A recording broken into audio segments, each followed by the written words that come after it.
যে আমি তো আমার নবীকে ভালোবাসি, আমার নবীকে তো আমি আমার জীবন থেকেও সবচেয়ে বেশি ভালোবাসি, ইনশাআল্লাহ আমি আমার নবীর কলিজায় আর কোনো আঘাত দিব না। সবাই হাত তুলে দেখেন, ইনশাআল্লাহ আমরা সবাই দাড়ি রাখবো, ইনশাআল্লাহ। নিয়ত করছেন তো? ইনশাআল্লাহ দাড়ি কাটবো না। দাড়ি হলো পুরুষের সৌন্দর্য, দাড়ি পুরুষের সৌন্দর্য, আর নারীর সৌন্দর্য হলো চুল। এই জন্য দাড়িটা রাখতে হবে রাসূলের ভালোবাসায়, আর কোনো কথা না। আপনি দাড়ি রাখলে আনস্মার্ট হয়ে যাবেন, তো আমার রাসূল থেকে কি বেশি স্মার্ট পৃথিবীতে কখনো আসছে? وأحسن منك لم تر قط عيني وأجمل منك لم تلد النساء خلقت مبرأ من كل عيب فكأنك قد خلقت كما تشاء। কবি হাসান বলেন, ও নবী আপনি এত সুন্দর, আপনার যে সুন্দর এই পুরো পৃথিবীর মধ্যে কখনো ছিল না, আসেও নাই, আসবেও না। আর আপনার যে সুন্দর, এত সুন্দর চেহারা এই চোখ কখনো দেখে নাই, ভবিষ্যতেও দেখবে না। কোনো মা আপনার চেয়েও সুন্দর কোনো সন্তান জন্ম দিয়েও নাই, দিবেও না, ভবিষ্যতেও দিবে না ইনশাআল্লাহ। রাসূল এত সুন্দর ছিলেন, রাসূল এত স্মার্ট ছিলেন, তা আপনি কোন স্মার্টের পিছনে ছুটছেন? রাসূলুল্লাহ সাল্লাল্লাহু আলাইহি ওয়াসাল্লাম হাদিসের মধ্যে বলেছেন, যে ব্যক্তি যে কওমকে ভালোবাসে, যে জাতিকে ভালোবাসে, সে তার সাথে হাসরের দিন উঠবে। সে তার সাথে কি হবে? হাসরের দিনে উঠবে। মান তাশাবাহা বিকওমিন ফাহুয়া মিনহুম, সে সেই দলের তরফ থেকে কি হবে? হাসরের দিনে উঠবে। আমার যুবক ভাইয়েরা, আপনারা বিভিন্ন নেতাকে, বিভিন্ন খেলোয়াড়কে, বিভিন্ন নায়ককে দেখে আপনারা ইন্সপায়ার হন, অথচ তাদের জীবনের কলঙ্কের কোনো শেষ নাই। পারিবারিক যেমন কলঙ্ক আছে, চারিত্রিক কলঙ্কের শেষ নাই। কয়েকদিন পর পর দেখবেন তাদের নামে মামলা হয়, এই হয় সেই হয়, তারপরেও তারা আপনার মডেল। কিন্তু আমার প্রিয় নবী মুহাম্মদ সাল্লাল্লাহু আলাইহি ওয়াসাল্লাম, যার জীবনে নিয়ে 2 লক্ষ মানুষ, 2 লক্ষ ইতিহাসবিদ গবেষণা করেছেন, এই 2 লক্ষ ইতিহাসবিদ গবেষণা করে আমার নবীর জীবনে একটা ছোট্ট কলঙ্ক বা কেলেঙ্কারি ধরতে পারছে। তো আমার নবী এত নিষ্কলঙ্ক, চাঁদের মতো সুন্দর। এক কবি তো বলে যে চাঁদেরও তো কলঙ্ক আছে, ও নবী তোমার কি নাই? কলঙ্ক নাই। তো ওই নবী আপনার আইডল হতে পারলো না, তো কে আপনার আইডল হবে? এজন্য রাসূলকে বুঝা শিখান, রাসূলকে মহব্বত করাটা শিখান। দ্বিতীয় বিষয় হলো, এই সময়ে এসে যদি ছোট ছোট যেই সুন্নতগুলো আছে এগুলো যদি পালন করতে পারেন, তাহলে এর ফজিলত কি জানেন? আসসালামু আলাইকুম ওয়া রাহমাতুল্লাহি ওয়া বারাকাতুহু।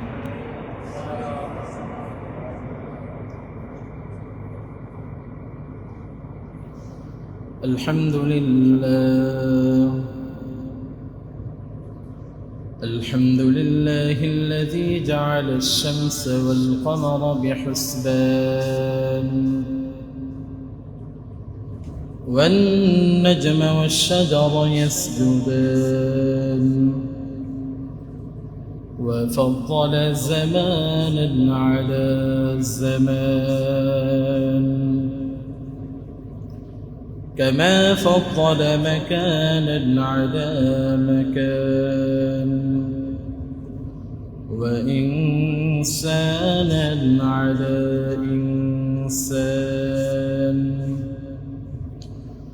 ونشهد أن لا إله إلا الله وحده لا شريك له ونشهد أن سيدنا ومولانا محمدا عبده ورسوله أرسله بالحق بشيرا ونذيرا وداعيا إلى الله بإذنه وسراجا منيرا أما بعد فأعوذ بالله من الشيطان الرجيم بسم الله الرحمن الرحيم لقد من الله على المؤمنين إذ بعث فيهم رسولا من أنفسهم يتلو عليهم آياته ويزكيهم ويعلمهم الكتاب والحكمة صدق الله العظيم. وقال رسول الله صلى الله عليه وسلم: من تمسك بسنتي عند فساد أمتي فله أجر شهيد، أو كما قال عليه الصلاة والسلام. إن الله وملائكته يصلون على النبي يا أيها الذين آمنوا صلوا عليه وسلموا تسليما. درود شريف.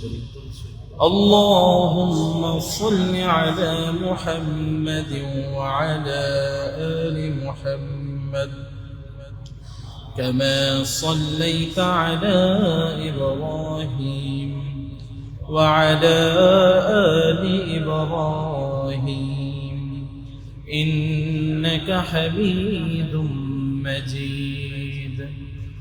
اللهم بارك على محمد وعلى آل محمد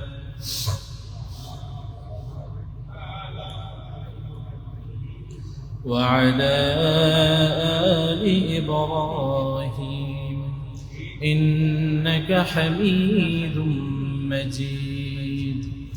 بلغ العلا بكماله كشف الدجى بجماله حسنت جميع خصاله صلوا عليه وآله. मेरे जनाज़े पे रोने वालों फरीब में हो बगूर देखो, मारा नहीं हो गमे नबी में लिबासे हस्ती बदल गया है। बलगल उला بكماله كشف الدجى بجماله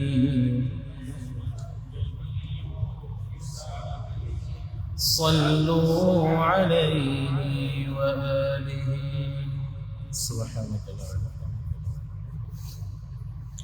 উপস্থিত সম্মানিত মুসল্লিয়ান কেরাম, মুরব্বিয়ান আযম এবং তালিবুল ইলম ভাইরা, আল্লাহ পাক রব্বুল আলামিনের নিকট লাখো কোটি শুকরিয়া যে আল্লাহ পাক রব্বুল আলামিন আমাদেরকে মসজিদে আসার বসার সুযোগ দিয়েছেন, তাই সকলে বলে আলহামদুলিল্লাহ। আল্লাহ পাক রব্বুল আলামিনের বড় দয়া এবং ইহসান যে আল্লাহ পাক রব্বুল আলামিন আমাদেরকে আগে আগে মসজিদে আসার বসার সুযোগ দিয়েছেন, তাই আবারও বলি আলহামদুলিল্লাহ। আমরা বিগত 5 সপ্তাহ সূরাতুল ইনশিরাহের তাফসীর শুনেছি, তাফসীরের উপর আলোচনা করেছি।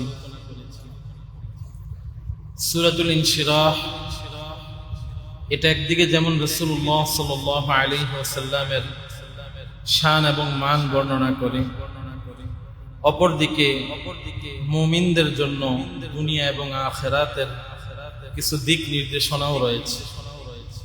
আলহামদুলিল্লাহ আমরা প্রত্যেকটা বিষয়ের উপর আলোচনা করেছি। তবে এই বিগত 5 সপ্তাহের আলোচনার সারমর্মটা কি? শুরুতে আলাম নাশরাহ লাকা সাদরাক, এটা দিয়ে রাসূলুল্লাহ সাল্লাল্লাহু আলাইহি ওয়াসাল্লামের শানের বর্ণনা, ওয়া ওয়াদা'না আনকা বিজরাক আল্লাযী আনকাযা যাহরাক, এটা দিয়ে আল্লাহ পাক রব্বুল আলামিন কর্তৃক রাসূলুল্লাহ সাল্লাল্লাহু আলাইহি ওয়াসাল্লামের কিছু দুনিয়াবি যাতনা, মনোযাতনা দূরে সরিয়ে নেওয়ার কথা। তারপর ফাইন্না মাআল উসরি ইউসর থেকে মুমিন মুসলমানদের জন্য কিছু সান্ত্বনা স্বরূপ বাণী এবং দুনিয়াবি কাজ করার পরে কিভাবে আখিরাতের সাথে সম্পৃক্ত হবে এই সংক্রান্ত দিক নির্দেশনা। এই বিষয়গুলো থেকে আমরা মোটা দাগে যে বিষয়টাকে উপলব্ধি করতে পারি সেটা হলো রাসূলুল্লাহ সাল্লাল্লাহু আলাইহি ওয়াসাল্লামের মুহাব্বত, ইশক এবং ইতাআত। যে এই তাফসীর থেকে আমরা অর্জন করব এটা, এক নম্বরে রাসূলুল্লাহ সাল্লাল্লাহু আলাইহি ওয়াসাল্লামের প্রতি ইশক, ভালোবাসা, যে রাসূলের ভালোবাসাটা কেমন হতে পারে, কতটা গভীর হতে পারে। দুই নম্বরে হলো ইতাআত, রাসূলের অনুসরণ করা। মুহাব্বত আর ইতাআত এই দুইটা একটা আরেকটার লাজিম মুলজিম। কিছু জিনিস আছে যেই জিনিসটা ছাড়া আরেকটা জিনিস চলে না। যেমন মানুষ কাকে বলে? দুইটা বিষয় সংমিশ্রণকে মানুষ বলে। এক হলো তার জিসিম, তার শরীর, আরেকটা হলো তার রূহ। যদি রূহ না থাকে মানুষ বলবে তাকে লাশ বলা হয়। কি বলা হয়? রূহ আছে, জিসিম নাই, মানুষ বলা হবে। তাহলে মানুষ হওয়ার জন্য যেমন শরীর দরকার, রূহ দরকার। রূহ না থাকলে যেমন মানুষ হয় না, তেমনি ভাবে জিসিম না থাকলেও কি হয় না? মানুষ হয় না। মুহাব্বতে নবী, নবীর ভালোবাসা, এটার মধ্যে দুইটা অংশ আছে। একটা হলো ইশক, ভালোবাসা, আরেকটা হলো ইতাআত, অনুসরণ। যদি ইশক না থাকে অনুসরণের কোনো কি নাই, মূল্য নাই। আবার যদি ভালোবাসা আছে কিন্তু ইতাআত, অনুসরণ নাই, তাহলে এই ভালোবাসার কোনো মূল্য আছে? বলতে পারেন যে ইশক নাই কিন্তু অনুসরণ করলে সওয়াব তো পাওয়ার কথা না। কোনোভাবেই শুধুমাত্র ইশক দিয়ে ইতাআত ছাড়া যেমন রাসূলের ভালোবাসা সাব্যস্ত করা যায় না, তেমনি ভাবে শুধুমাত্র অনুসরণ দিয়ে ইশক ছাড়া রাসূলের ভালোবাসা সাব্যস্ত করা যায় না। আর রাসূলের ভালোবাসা সাব্যস্ত করতে না পারলে সে প্রকৃত মুমিন হতে পারবে না। কেন? রাসূলুল্লাহ সাল্লাল্লাহু আলাইহি ওয়াসাল্লাম বলেছেন, লা ইউমিনু আহাদুকুম হাত্তা আকুনা আহাব্বা ইলাইহি মিন ওয়ালিদিহি ওয়া ওয়ালাদিহি ওয়ান নাসি আজমাইন।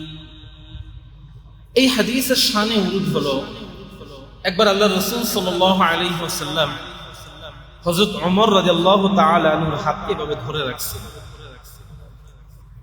ধরার পরে বলতেছেন, ওমর, যে একজন মুমিন ততক্ষণ পর্যন্ত মুমিন হতে পারবে না যতক্ষণ পর্যন্ত আমাকে ভালো না বাসবে। তো হযরত ওমর রাদিয়াল্লাহু তাআলা আনহু কতটা সহজ সরল মনের ছিলেন। আমরা যদি আমাদেরকে কেউ জিজ্ঞাসা করে যে আমাকে ভালোবাসেন, কোন নেতা জিজ্ঞাসা করলো বা কোন পীর জিজ্ঞাসা করলো, তো মনে কি আছে ওইটা না মুখের উপর বলে দিবেন যে হুজুর জানের চেয়ে বেশি ভালোবাসি, বলবেন তো? হযরত ওমর বললেন, ইয়া রাসূলুল্লাহ, আমি আমার নিজেকে ছাড়া পৃথিবীর বাকি যা কিছু আছে সব কিছু থেকে বেশি আপনাকে ভালোবাসি। কথাটা কি বলছেন? যে আমি আমার নিজেকে ছাড়া মানে নিজেকে সবচেয়ে বেশি ভালোবাসি, এরপরে পৃথিবীতে যা আছে সব একদিকে, আপনি একদিকে, আপনাকে সবচেয়ে বেশি ভালোবাসি। তাহলে রাসূল সাল্লাল্লাহু আলাইহি ওয়াসাল্লাম বললেন, লা ইউমিনু আহাদুকুম হাত্তা আকুনা আহাব্বা ইলাইহি মিন ওয়ালিদিহি ওয়া ওয়ালাদিহি ওয়ান নাসি আজমাইন। যতক্ষণ পর্যন্ত যা কিছু আছে, আত্মীয় স্বজন, সন্তান সন্ততি, এমনকি নিজের থেকেও বেশি আমাকে ভালো না বাসবে, ততক্ষণ পর্যন্ত কি হতে পারবে না? প্রকৃত মুমিন হতে পারবে না। আমরা হলে কি করতাম? সাথে সাথে বলতাম ইয়া রাসূলুল্লাহ, হ্যাঁ সবচেয়ে বেশি আপনাকে ভালোবাসি, এটাই তো বলতাম। হাদিসের মধ্যে রয়েছে হযরত ওমর রাদিয়াল্লাহু তাআলা আনহু কিছুক্ষণ চুপ থাকলেন, চুপ থেকে একটু নিজের সাথে নিজে পরামর্শ করে তারপর বললেন আল আনা ইয়া রাসূলুল্লাহ, ইয়া রাসূলুল্লাহ, এখন আমি সাক্ষী দিচ্ছি যে আমি আমার নিজের থেকেও বেশি আপনাকে ভালোবাসি। তাহলে আল্লাহর রাসূলকে নিজের থেকেও বেশি ভালো না বাসলে প্রকৃত মুমিন হওয়া যায় না। লা ইউমিনু আহাদুকুম, মুমিনই হতে পারবে না। তাহলে যদি আল্লাহর রাসূলকে ভালোবাসতে হয়, তাহলে এই ভালোবাসাটার কয়টা অংশ বললাম বলেন? দুইটা অংশ। এক নাম্বার হলো ইশক, মুহাব্বত, দুই নাম্বার হলো ইতাআত। ইতাআত ছাড়া মুহাব্বত অসম্পূর্ণ, মুহাব্বত ছাড়া ইতাআত অসম্পূর্ণ। এজন্য হাদিসের মধ্যে রয়েছে, কোরআনে কারীমের মধ্যে সূরা মুহাম্মদের মধ্যে আল্লাহ পাক রব্বুল আলামিন বলেন ইয়া আইয়ুহাল্লাযীনা আমানু আতিউল্লাহ ওয়া আতিউর রাসূল ওয়া লা তুবতিলু আ'মালাকুম। আল্লাহ পাক রব্বুল আলামিন বলেন ইয়া আইয়ুহাল্লাযীনা আমানু, ও ঈমানদারগণ, আতিউল্লাহ ওয়া আতিউর রাসূল, তোমরা আল্লাহর অনুসরণ করো এবং তার রাসূলের অনুসরণ করো। ওয়া লা তুবতিলু আ'মালাকুম, যদি অনুসরণ না করো তাহলে কি হবে? তুবতিলু আ'মালাকুম, তোমাদের সব আমল কি হয়ে যাবে? বরবাদ হয়ে যাবে। এখানে ইতাআত দ্বারা উদ্দেশ্য হলো ইশকে নবী এবং নকশে কদম, যে আল্লাহ রাসূল সাল্লাল্লাহু আলাইহি ওয়াসাল্লাম কোন কাজটা কিভাবে করেছেন ওইটাকে অনুসরণ করা। রাসূলুল্লাহ সাল্লাল্লাহু আলাইহি ওয়াসাল্লাম কোনটা আদেশ করেছেন সেটাকে আঁকড়ে ধরা, কোনটাকে নিষেধ করেছেন সেটাকে ছেড়ে দেওয়া। কোরআনে কারীমের আরেক আয়াত আল্লাহ পাক রব্বুল আলামিন এই কথাই বলেন যে আল্লাহ রাসূল সাল্লাল্লাহু আলাইহি ওয়াসাল্লাম যা কিছু নিষেধ করেছেন ছেড়ে দাও, আর যা আদেশ করেছেন সেটা কি করো? আঁকড়ে ধরো। এটাই হলো ইশকে নবী। সাহাবায়ে কেরামগণ কিভাবে ভালোবাসতেন আমরা হাদিসের মধ্যে দেখতে পাই যে মসজিদে নববীর সামনে একটা ছোট্ট খেজুর বাগান ছিল। ওই খেজুর বাগানের এখানে যে কূপ ছিল, এই কূপের মধ্যে একবার আল্লাহ রাসূল সাল্লাল্লাহু আলাইহি ওয়াসাল্লাম কূপের পাশে বসে আছেন। ঠিক ওই মুহূর্তে একজন সাহাবী আসলেন। সাহাবীর হাতের মধ্যে স্বর্ণের আংটি। কিসের আংটি বলেন? স্বর্ণের আংটি। আল্লাহ রাসূল সাল্লাল্লাহু আলাইহি ওয়াসাল্লাম বললেন যে একজন পুরুষ যখন স্বর্ণের আংটি পরে, এই স্বর্ণের আংটি কাল কিয়ামতের ময়দানে তাকে সাপ হয়ে দংশন করবে। আরেক riwayat-এর মধ্যে রয়েছে যে আল্লাহ রাসূল সাল্লাল্লাহু আলাইহি ওয়াসাল্লাম বলেছেন যে পুরুষের জন্য স্বর্ণ ব্যবহার করা জাহান্নামের আগুন ব্যবহার করা সমপরিমাণ। ওই সাহাবী সাথে সাথে আংটিটা খুলে কূপের মধ্যে ফেলে দিয়েছে। অন্যান্য সাহাবায়ে কেরাম তাকে জিজ্ঞাসা করলেন যে এই আংটিটা যে আপনি ফেলে দিলেন, আল্লাহ রাসূল নিষেধ করছে আপনি এটা রেখে দিতেন, এটা আপনি বিক্রি করে আপনার তো অনেক কাজ থাকতে পারে, ঘরের খরচ সামলাইতে পারতেন, বিভিন্ন খরচে ব্যবহার করতে পারতেন। ওই সাহাবী বললেন যে আল্লাহ রাসূল সাল্লাল্লাহু আলাইহি ওয়াসাল্লাম যেই জিনিসটাকে অপছন্দ করেছেন, আমি তার আপনা গোলাম হয়ে ওই জিনিসটাকে আমি আবার সাথে নিব, এটা আমি কি করতে পারি না, বরদাস্ত করতে। সাহাবায়ে কেরাম এভাবে রাসূলুল্লাহ সাল্লাল্লাহু আলাইহি ওয়াসাল্লামকে ভালোবাসতেন।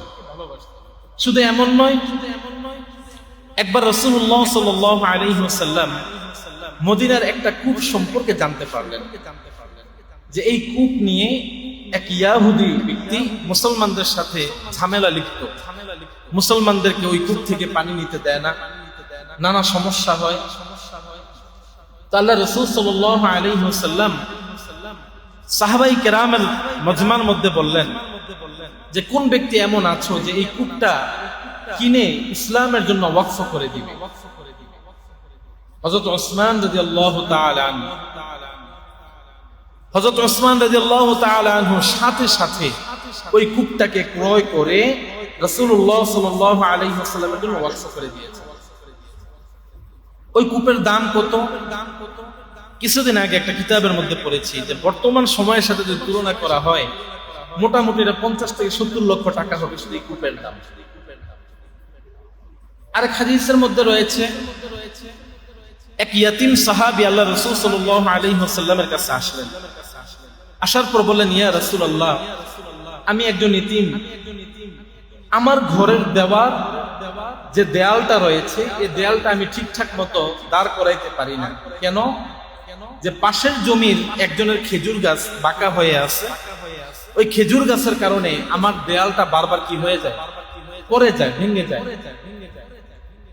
রাসূলুল্লাহ সাল্লাল্লাহু আলাইহি ওয়াসাল্লাম ওই ব্যক্তিকে অনুরোধ করলেন যে তুমি এই খেজুর গাছটা ছেড়ে দাও এই বালকটির জন্য, এতিম ছেলেটির জন্য। ওই ব্যক্তি সরাসরি অস্বীকার করল যে না, আমি খেজুর গাছটা দিচ্ছি না। রাসূলুল্লাহ সাল্লাল্লাহু আলাইহি ওয়াসাল্লাম সাহাবায়ে কেরামের মজমার মধ্যে এসে বললেন যে তোমাদের মধ্যে কে এমন একজন ব্যক্তি আছো যে একটি খেজুর গাছের বিনিময়ে জান্নাত ক্রয় করে নিবে? সুবহানাল্লাহ। সাথে সাথে একজন সাহাবী উঠে গেলেন। ওই সাহাবীর নামটা পরিপূর্ণ আমার স্মরণে নাই, সম্ভবত জুবাইর বা এরকম কিছু একজন। ওই সাহাবী দৌড়ে গেলেন, ওই খেজুর গাছের মালিকের কাছে গিয়ে বলতেছেন যে তুমি কি এই খেজুর গাছটা বিক্রি করবা? তো দেখবেন কিছু মানুষ আছে যে ঝামেলার জায়গা বিক্রি করতে চায় না, আর কেউ কিনতে আসলে এমন দাম বলে যে যে কিনতে আসছে সে তো দূরের কথা, তার বাপও এটা কি কিনতে পারবেন। ওই সাহাবী যখন বললেন যে তুমি কি খেজুর গাছটা বিক্রি করবা, তো ওই ব্যক্তি বলল যে হ্যাঁ বিক্রি করব। কিসের বিনিময়ে? তো ওই সাহাবী রাদিয়াল্লাহু তাআলা আনহু বিশাল এক খেজুর বাগান আছে, যেটা মদিনার মধ্যে উল্লেখযোগ্য একটা খেজুর বাগান। ওই খেজুর গাছের মালিক বলতেছে যে তুমি যদি আমাকে পুরো খেজুর বাগান দিয়ে দাও তাহলে বিনিময়ে আমি তোমাকে একটা গাছ কি করে দিব, বিক্রি করে দিব। আমরা হলে কি চিন্তা করতাম, একদিকে একটা বাগান, আরেকদিকে 400-500 খেজুর গাছ ওলা বিশাল বাগান। আবার ওই বাগানের মধ্যখানে ওই সাহাবী ছোট্ট একটা বাংলো ঘর বানিয়েছেন যেখানে উনি ফ্যামিলি নিয়ে থাকেন। সাহাবী যখন তাকে জিজ্ঞাসা করলেন যে সত্যিই কি তুমি এই খেজুর গাছটা যদি আমি বাগান দিয়ে দিবা? সুবহানাল্লাহ বলবেন।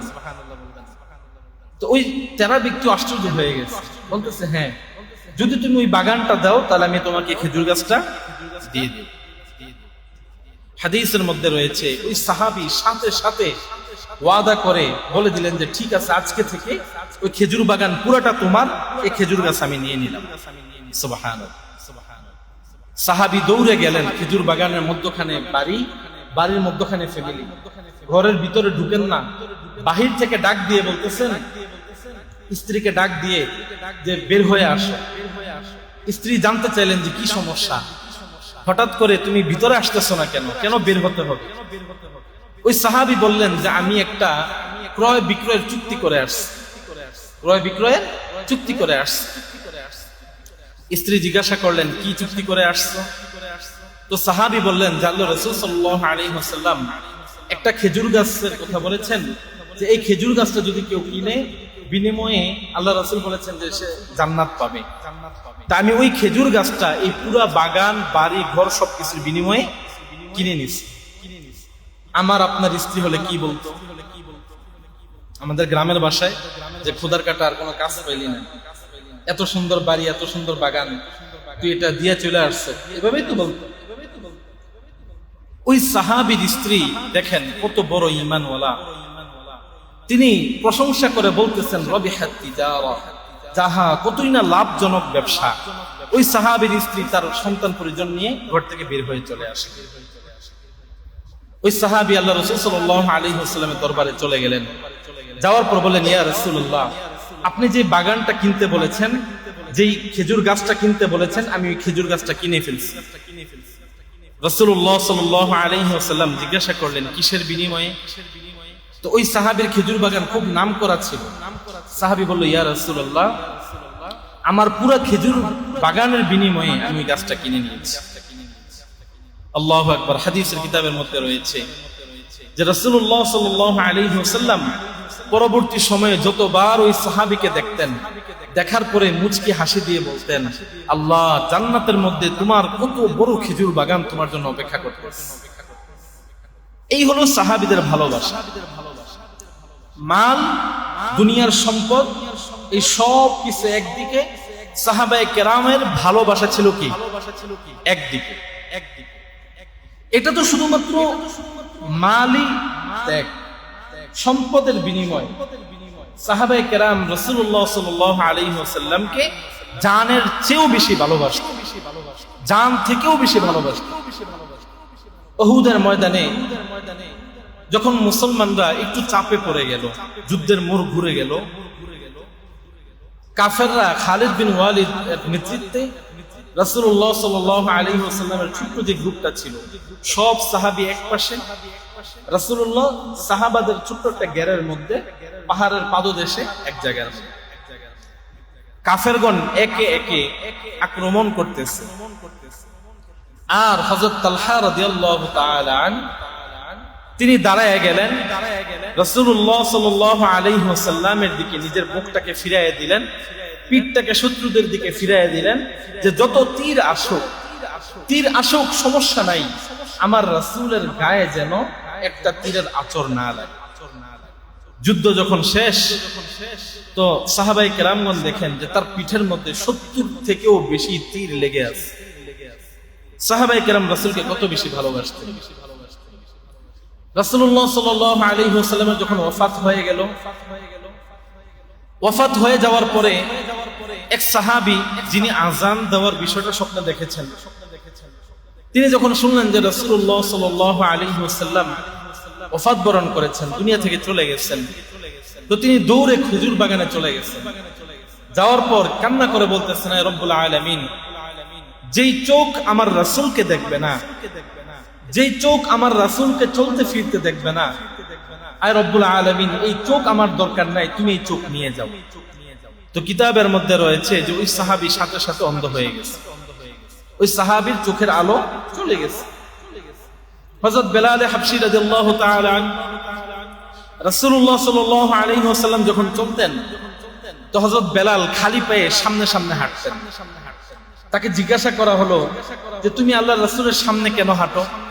তো বলে যে মদিনার যেই রাস্তা, ওই রাস্তাগুলো একটু পাথুরে জমি, ছোট ছোট পাথরের কোনা আছে, কাঁটা আছে, খেজুর গাছের কাঁটা আছে।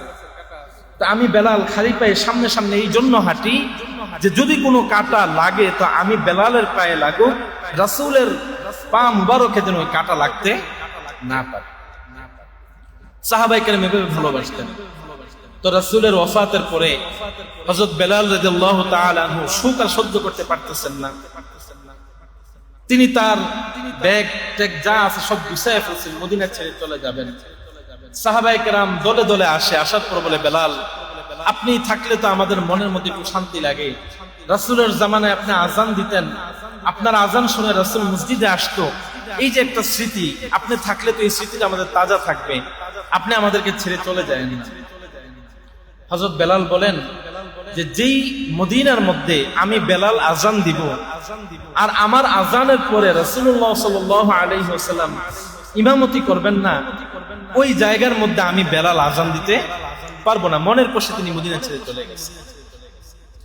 সাহাবায়ে কেরাম রাসূলকে এভাবে ভালোবাসতেন। রাসূলের মহব্বত এত বেশি ছিল, আর ইতাআত কেমন ছিল? রাসূলুল্লাহ সাল্লাল্লাহু আলাইহি ওয়াসাল্লাম যখন যেই কথা বলছেন, যখন যেই আদেশ দিয়েছেন, সাথে সাথে সাহাবায়ে কেরাম সর্বস্ব দিয়ে সেটা পালন করতেন। মদিনার মধ্যে মদের প্রচলন ছিল। তৎকালীন সময়ে মদটাকে বেশি গুরুতর অপরাধ হিসেবে দেখা হতো না। ইসলামের বিধানও তখনও কি হয় নাই, মদ সম্পর্কে নাজিল হয় নাই। তো একদিন রাসূলুল্লাহ সাল্লাল্লাহু আলাইহি ওয়াসাল্লামের কাছে আয়াত নাজিল হইল, ইয়া আইয়ুহাল্লাযীনা আমানু লা তাকরাবুস সালাতা ওয়া আনতুম সুকারা। এক ধাক্কায় তো নিষেধ করা যায় না। প্রথম ধাক্কায় বলা হলো যে হে ঈমানদারগণ, তোমরা যখন এই মদ পান করা অবস্থায় থাকবে, তোমরা নামাজের ধারে কাছেও আইসো না। এর কিছুদিন পরে আল্লাহ পাক রব্বুল আলামিন আয়াত নাজিল করে দিলেন, হুররিমাত আলাইকুমুল মাইতাতা ওয়াদ-দামু ওয়া লাহমাল খিনজির। আরেকটা আয়াতের মধ্যে ওয়াল মাইসির ওয়াল আনসাব ওয়াল আজলাম রিজসুম মিন আমালি শাইতান। এটা আমার স্মরণে আসতেছে না যে আল্লাহ পাক রব্বুল আলামিন ইন্নামাল খামরু ওয়াল মাইসির, ইন্নামাল খামরু ওয়াল মাইসির ওয়াল আনসাব ওয়াল আজলাম, যে মদ এটা শয়তানের অস্ত্র। আয়াত নাজিল হয়ে গেল, রাসূলুল্লাহ সাল্লাল্লাহু আলাইহি ওয়াসাল্লাম নিষেধ করে দিলেন যে কোন প্রকৃত মুমিন আজ থেকে মদের মধ্যে হাত লাগাবে না। মুআররিখিনগণ লেখেন যে মদিনার প্রত্যেকটা ঘরের মধ্যে যেই পরিমাণ মদ ছিল, আল্লাহর রাসূল বলার সাথে সাথে সবগুলো মদকে রাস্তায় নিয়ে ঢেলে দিছে, যার কারণে পুরা মদিনার রাস্তা মদে আসক্ত হয়ে গেছে, সাথে সাথে ছেড়ে দিছে। আমরা হলে তাবিল করার চেষ্টা করতাম, বিভিন্ন ব্যাখ্যা দাঁড় করাইতাম, বলতাম যে লবণ দিয়ে খাইলে মনে হয় জায়েজ আছে, অমুক করলে মনে হয় জায়েজ আছে। কিন্তু সাহাবায়ে কেরাম রাসূল যখন যা বলছেন সর্বস্ব দিয়ে সেটা পালন করার চেষ্টা করছেন। এটাই হলো হুব্বে রাসূল, রাসূলের ভালোবাসা। রাসূলের ভালোবাসার মূল শর্তই হলো এতাআত থাকতে হবে। এতাআত থাকলে তবেই ভালোবাসার মূল্য, তবেই মুহাব্বতের মূল্য। তাহলে এই এতাআতটা কি, অনুসরণটা কি? অনুসরণ হলো যে রাসূল ঠিক যেভাবে চলেছেন আমিও সেভাবে চলব। রাসূল যেই কথাটা করতে বলেছেন আমি সেই কাজটা করব। রাসূল সাল্লাল্লাহু আলাইহি ওয়াসাল্লাম যেটা আমাকে নিষেধ করেছেন আমি সেটা ছেড়ে দিই। এটাই হলো হুব্বে রাসূল, এটাই রাসূলের ভালোবাসা। এজন্য রাসূলের প্রত্যেকটা সুন্নতকে খুঁজে খুঁজে সেটাকে আঁকড়ে ধরতে হবে। সর্বপ্রথম বিষয় হলো যে রাসূলের যে সূরত, ওই সূরতের সাথে আমার সূরতটা মিলতে হবে। দ্বিতীয়ত হলো রাসূলের সিরাতের সাথে আমার সিরাতটা মিলতে হবে। রাসূলের সূরত কি ছিল আমরা স্পষ্ট জানি, উসসুস শাওয়ারিব ওয়া আফা আনিল লিহিয়া, যে মোচ কেটে ফেলো, দাড়িটাকে বড় করো। তাহলে সর্বপ্রথম যদি আমি আমার নবীকে ভালোবাসতে চাই তাহলে সর্বপ্রথম কি করতে হবে? দাড়িটা বড় করতে হবে। আমরা অনেকে মনে করি যে দাড়িটাকে মনে হয় কোনো না কোনো ভাবে জায়েজ করা যায় কাটা। দেখেন যত ইমাম আছে সব ইমামের ক্ষেত্রে একমত, দাড়ি কি করতে হবে? রাখতে হবে, এক মুষ্টি থেকে বেশি রাখতে হবে। কোন ইমাম বলে না যে দাড়ি কাটা যাবে, কোন ইমাম বলে না। তাহলে বলবেন যে এখন তো অনেক আলেম, বাইরের দেশের আলেম, অনেক জায়গার আলেম দেখি যে দাড়ি কাটে। দাড়ি কাটে এটা তার আমল, এটা রাসূলের কিনা আমল না। দাড়ি সে কাটছে, সে যত বড় আলেম হোক, যত বড় শায়েখ হোক, এটা তার আমল, এটা রাসূলের আমল না। রাসূলের আমল হলো দাড়ি বড় করতে হবে। একবার রাসূলুল্লাহ সাল্লাল্লাহু আলাইহি ওয়াসাল্লাম মসজিদে নববীতে বসে আছেন, তো অনেক দূর থেকে কাফের রাষ্ট্র থেকে দুজন দূত আসছে। ওই দুইজন দূতের মুখ বড়, দাড়ি কাটা, দাড়ি সমান। তো রাসূলুল্লাহ সাল্লাল্লাহু আলাইহি ওয়াসাল্লাম তাদের দিকে তাকায়া বললেন যে তোমরা দূত, এজন্য আমি তোমাদেরকে ছেড়ে দিচ্ছি, না হয় আমার ইচ্ছা করতেছিল যে তোমাদের গর্দানটা কি করি, উড়াইয়া দিই। রাসূল দাড়ি সম্পর্কে এতটা সিরিয়াস ছিলেন। এজন্যই তো রাসূলুল্লাহ সাল্লাল্লাহু আলাইহি ওয়াসাল্লাম বলেছেন যে যে ব্যক্তি দাড়ির মধ্যে খুর লাগাইলো সে যেন আমার কলিজায় খুর লাগাইলো। দেখেন দাড়ি নিয়ে কোনো তাবিল নাই।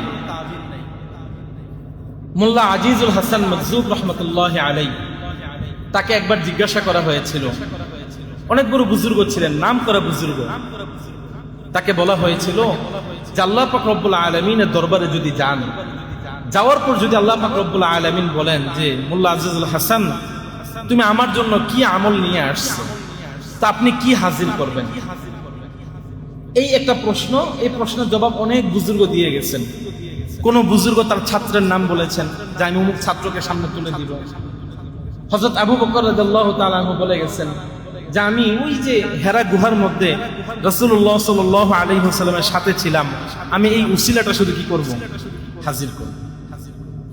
মোল্লা আজিজুল হাসান মজজুব বলেন, আল্লাহ যদি আমাকে জিজ্ঞাসা করেন যে কোন আমল নিয়ে আসছো, তা আমি জবাবে বলবো তেরে মাহবুব কি শাবাহাত লেকার আয়া হো, ও আমার রব, আমার কোনো আমল আপনার সামনে দেওয়ার মতো কাবেল না, যোগ্য না। কিন্তু এই যে দাড়িটা রাখছি, তেরে মাহবুব কি শাবাহাত, আপনার নবী দাড়ি রেখেছেন, আপনার নবীর দাড়ি ছিল, যে সুরত ছিল, আমি সেই সুরতটা নিয়ে আসছি। এটা ছাড়া আমার আর কোনো কি নেই পুঁজি। এজন্য রাসূলের সিরত এবং সুরতের সাথে নিজেকে মিলাইতে হবে। দাড়ি, এরপর হলো পোশাক আশাক, তারপরে হলো নিজের মুআমালাত মুআশারাত, নিজের ইবাদত, নিজের আখলাক, এই সব কিছু রাসূলের সাথে মিলাতে হবে। রাসূল যেভাবে বলেছেন ঠিক সেভাবে করতে হবে। রাসূল যেটা নিষেধ করেছেন সেটা ছেড়ে দিতে হবে। তাহলে এই বিষয়টা তো ক্লিয়ার যে সুন্নত কথাটা আসার পরেই সর্বপ্রথম কি আসে? সুরতান, দাড়ির কথা আসে। দাড়িটা রাখবো তো ইনশাআল্লাহ সবাই। কে কে নিয়ত করেন দেখি। যারা কাটছেন পিছনে চলে গেছে, সামনের জন্য নিয়ত করেন যে আমি তো আমার নবীকে ভালোবাসি, আমার নবীকে তো আমি আমার জীবন থেকেও সবচেয়ে বেশি ভালোবাসি। ইনশাআল্লাহ আমি আমার নবীর কলিজায় আর কোনো আঘাত দিব না। সবাই হাত তুলে দেখেন, ইনশাআল্লাহ আমরা সবাই দাড়ি রাখবো। ইনশাআল্লাহ নিয়ত করছেন তো? ইনশাআল্লাহ দাড়ি কাটবো না। দাড়ি হলো পুরুষের সৌন্দর্য, দাড়ি পুরুষের সৌন্দর্য, আর নারীর সৌন্দর্য হলো চুল। এজন্য দাড়িটা রাখতে হবে রাসূলের ভালোবাসায়, আর কোনো কথা না। আপনি দাড়ি রাখলে আনস্মার্ট হয়ে যাবেন, তো আমার রাসূল থেকে কি বেশি স্মার্ট পৃথিবীতে কখনো আসছে? وأحسن منك لم تر قط عيني وأجمل منك لم تلد النساء خلقت مبرأ من كل عيب فكأنك قد خلقت كما تشاء। কবি হাসান বলেন, ও নবী আপনি এত সুন্দর, আপনার চেয়ে সুন্দর এই পুরো পৃথিবীর মধ্যে কখনো ছিল না, আসেও নাই, আসবেও না। আর আপনার চেয়ে সুন্দর, এত সুন্দর চেহারা এই চোখ কখনো দেখে নাই, ভবিষ্যতেও দেখবে না। কোনো মা আপনার চেয়েও সুন্দর কোনো সন্তান জন্ম দিয়েও নাই, দিবেও না, ভবিষ্যতেও দিবে না ইনশাআল্লাহ। রাসূল এত সুন্দর ছিলেন, রাসূল এত স্মার্ট ছিলেন, তা আপনি কোন স্মার্টের পিছনে ছুটছেন? রাসূলুল্লাহ সাল্লাল্লাহু আলাইহি ওয়াসাল্লাম হাদিসের মধ্যে বলেছেন, যে ব্যক্তি যে কওমকে ভালোবাসে, যে জাতিকে ভালোবাসে, সে তার সাথে হাসরের দিনে উঠবে। সে তার সাথে কি হবে? হাসরের দিনে উঠবে। মান তাশাবাহা বিকওমিন ফাহুয়া মিনহুম, সে সেই দলের তরফ থেকে কি হবে? হাসরের দিনে উঠবে। আমার যুবক ভাইয়েরা, আপনারা বিভিন্ন নেতাকে, বিভিন্ন খেলোয়াড়কে, বিভিন্ন নায়ককে দেখে আপনারা ইন্সপায়ার হন, অথচ তাদের জীবনের কলঙ্কের কোনো শেষ নাই। পারিবারিক যেমন কলঙ্ক আছে, চারিত্রিক কলঙ্কের শেষ নাই। কয়েকদিন পর পর দেখবেন তাদের নামে মামলা হয়, এই হয় সেই হয়, তারপরেও তারা আপনার মডেল।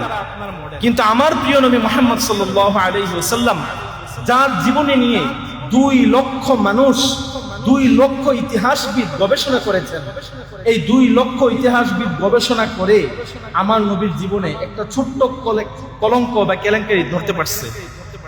তো আমার নবী এত নিষ্কলঙ্ক, চাঁদের মতো সুন্দর। এক কবি তো বলে যে চাঁদেরও তো কলঙ্ক আছে, ও নবী তোমার কি নাই? কলঙ্ক নাই। তো ওই নবী আপনার আইডল হতে পারলো না, তো কে আপনার আইডল হবে? এজন্য রাসূলকে বুঝা শিখেন, রাসূলকে মহাব্বত করাটা শিখেন। দ্বিতীয় বিষয় হলো, এই সময়ে এসে যদি ছোট ছোট যেই সুন্নত গুলো আছে এগুলো যদি পালন করতে পারেন, তাহলে এর ফজিলত কি জানেন? এই ফজিলতটা বুঝানোর আগে ছোট্ট একটা উদাহরণ দেই। বাজার করেন কে কে? একটু হাত তুলে দেখান তো। বাজারে যান কে কে? অনেকেই যান। এই যে কিছুদিন আগে গরমকাল গেল, টাটকা গরম, টমেটো কেজি কত ছিল বলেন? 140, 150। আচ্ছা, এই টমেটোটাকে একদম খাস, একদম অর্গানিক, বুঝেন নাই মনে হয়? টমেটো হয়তো শীতকালে, গরমকালে 140, 150 টাকা দিয়ে কিনছেন। এটা কি ভেজাল টমেটো না একদম অর্গানিক? ভেজাল আছে। আচ্ছা, কয়েকদিন পরে শীতকাল আসতেছে, দেখবেন এই রাস্তা দিয়ে যে যাবেন, এদিক দিয়ে দেখবেন রাস্তার পাশে গৃহস্থ যারা আছে, কৃষক, টমেটো এরকম টাল নিয়ে বসা থাকে। তখন কেজি কত টাকা কিনে? 10 টাকা, 15 টাকা, আবার যদি আমাদের কুমিল্লার দিকে যান 5 টাকা 4 টাকা এই রেটেও পাবেন। তাহলে ওইগুলোর মধ্যে কি খুব বেশি ভেজাল? কি বলেন? ওগুলো একদম অর্গানিক না, পিওর না? আচ্ছা, কথা কি ছিল? ওই যে পিওর, ওটার বেশি দাম হওয়ার কথা না ভেজালটার দাম হওয়ার কথা? পিওরটার দাম হওয়ার কথা। কিন্তু কেন দাম হইল না? যে ওই সময় চতুর্দিকে সবাই শুধু কি করে, টমেটো ফলায়, এই জন্য ওটা পিওর হওয়ার পরেও কোনো কি ছিল না, তো বেশি দাম ছিল না। ওই টমেটোই আপনি আবার যখন এই গরমকালে কিনতে আসছেন, ভেজাল, ফরমালিন, কত কিছু, তারপর এটা কি 140 টাকা। এটা বুঝবেন। একটা হাদিস বলি, قال رسول الله صلى الله عليه وسلم من تمسك بسنتي عند فساد أمتي فله أجر شهيد আল্লাহর নবী সাল্লাল্লাহু আলাইহি ওয়াসাল্লাম বলেন, মান তামাসসাকা বিসুন্নতি, যে আমার সুন্নতকে আঁকড়ে ধরলো, ইনদা ফাসাদি উম্মতি, কখন বলেন? উম্মতের ফিতনা ফাসাদের সময়, ফালাহু আজরু শাহীদ, সে সুন্নত পালন করবে একটা, কিন্তু সে সওয়াব পাবে একজন শহীদের সমপরিমাণ। এই হাদিসটার সনদ সহিহ। আরেকটা হাদিস আছে, আরেকটা riwayat, ফালাহু আজরু মিআতু শাহীদ। মিআতু শব্দটা বেশি, এই শুধু একটা শব্দের কারণে ওই হাদিসটা যায়িফ, কিন্তু ফজিলতের হাদিস।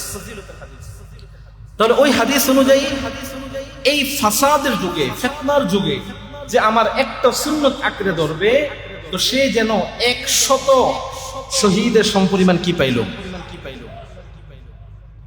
তাহলে আজকে আমরা যখন এই ফিতনা ফাসাদের যুগে এসে আমার দাড়িটা বড় রাখবো, আমার লেবাসটা রাসূলের লেবাসের সাথে হবে, তো আমি আল্লাহর কাছে এটা বলতে পারবো, আয় রব্বুল আলামিন, সাহাবাই কেরাম যখন ছিলেন, তারা তোমার হাবিবকে সচক্ষে দেখেছেন, তোমার হাবিবের সংস্পর্শ পেয়েছেন, তারা রাসূলের সংস্পর্শের বরকতে তারা পুঙ্খানুভাবে মানার চেষ্টা করেছেন। কিন্তু আজকে 1400 বছর পরে আসার পরে, আয় রব্বুল আলামিন, ডানে দেখি ফিতনা, বাম দিকে তাকাই ফিতনা, সামনে ফিতনা, পিছনে ফিতনা, আমার ঈমানটা ধরে রাখা আমার জন্য কষ্ট হয়ে যায়। আয় রব্বুল আলামিন, এই সময়ে এসে তোমার হাবিবের সূরতের সাথে মিলে আমি শুধু দাড়িটা রাখছি। ওই সময় তুমি সাহাবায়ে কেরামকে যা সওয়াব দিছো, আজকে আমি তোমার কাছে আরো বেশি দাবি করি যে এই সময় এসে তো পাওয়া যায় না, রাসূলের সুন্নতকে পালন করে এমন মানুষ তো খুব কম পাওয়া যায়। ইয়া রাব্বাল আলামিন, আমাকে এই উসিলা নাজাত দিয়ে দাও না। কি বলেন? চাওয়া যায় না এভাবে? ওই যে বললাম, টমেটো অর্গানিক, কিন্তু দাম কম, ভেজাল হওয়ার পরও দাম বেশি, কারণ পাওয়া যায় যে এটাই তো বেশি। এই জামানায় এসে যুবক দাড়ি রাখবে, মানুষ দাড়ি রাখবে, রাসূলের সুন্নতের উপর চলবে, এটাই তো পাওয়া কষ্ট। ওই জায়গায় যদি নিজের সাথে মুজাহাদা করে ইশকে মুহাব্বত পয়দা করার জন্য, ইশকে মুহাব্বত ইজহার করার জন্য দাড়ি রাখি, রাসূলের মতো করে কাপড় পরি, রাসূলের মতো করে আমি যদি চলি, সুন্নতগুলোকে আঁকড়ে ধরি, মিসওয়াক করি, মানুষের সাথে উত্তম আচরণ করি, আমি কি এই উসিলায় আল্লাহর কাছে জান্নাত চাইতে পারি না? সবাই বলেন, পারি না? তাহলে সুন্নতগুলো আঁকড়ে ধরবো তো ইনশাআল্লাহ। আর আল্লাহ রাসূল সাল্লাল্লাহু আলাইহি ওয়াসাল্লাম আরেকটা সুসংবাদ দিয়ে গেছেন, من أحب سنتي فقد أحبني ومن أحبني كان معي في الجنة আল্লাহ রাসূল সাল্লাল্লাহু আলাইহি ওয়াসাল্লাম বলেন, মান আহাব্বা সুন্নতি, যে আমার সুন্নতকে মুহাব্বত করলো, ফাকাদ আহাব্বানি, সে যেন আমি নবীকে সরাসরি মুহাব্বত করলো, ওয়া মান আহাব্বানি কানা মা'ইয়া ফিল জান্নাহ, আর যে ব্যক্তি আমাকে মুহাব্বত করলো, আমি আর সে একসাথে জান্নাতে যাব। সুবহানাল্লাহ। কি বলেন? সুসংবাদটাকে ছোট না বড়? আপনি শুধু মুহাব্বত করে রাসূলকে ভালোবাসেন, এই কথার দাবিতে আপনি শুধু সুন্নত পালন করেন, তা আল্লাহর রাসূল আপনাকে বলতেছেন, কানা মা'ইয়া ফিল জান্নাহ, আমার সাথে সে জান্নাতে থাকবে। রাসূল কি সাধারণ জান্নাতে থাকবে না? সব জান্নাতের সর্দার, সবচেয়ে আলা মাকাম, সবচেয়ে আলা দরজা আমার নবী থাকবে। বলেন, তাহলে আল্লাহর রাসূলকে ভালোবাসলে, মুহাব্বত করলে, সুন্নত পালন করলে, আমিও তো সেই নবীর সাথে থাকবো। কি বলেন? রাজি আছেন ইনশাআল্লাহ? সবাই দাঁড়িয়ে রাখবো তো ইনশাআল্লাহ? সুন্নতকে আঁকড়ে ধরবো তো ইনশাআল্লাহ? আল্লাহ পাক রব্বুল আলামিন আমাদেরকে কবুল আর মঞ্জুর করেন, আমাদেরকে রাসূলের মুহাব্বত দিলে পয়দা করার তৌফিক দান করেন, আমাদের প্রত্যেককে রাসূলের মুহাব্বতে সুন্নতগুলো আঁকড়ে ধরার তৌফিক দান করেন। ওয়া আখিরু দাওয়ানা আলহামদুলিল্লাহি রাব্বিল আলামিন। Presents by Kuakata media centre. হক্কানি আলেমদের নিত্য নতুন ভিডিও পেতে আমাদের চ্যানেলটি সাবস্ক্রাইব করুন। কুয়াকাটা মিডিয়া সেন্টার, ইসলামিক বিনোদনের বিশ্বস্ত সঙ্গী।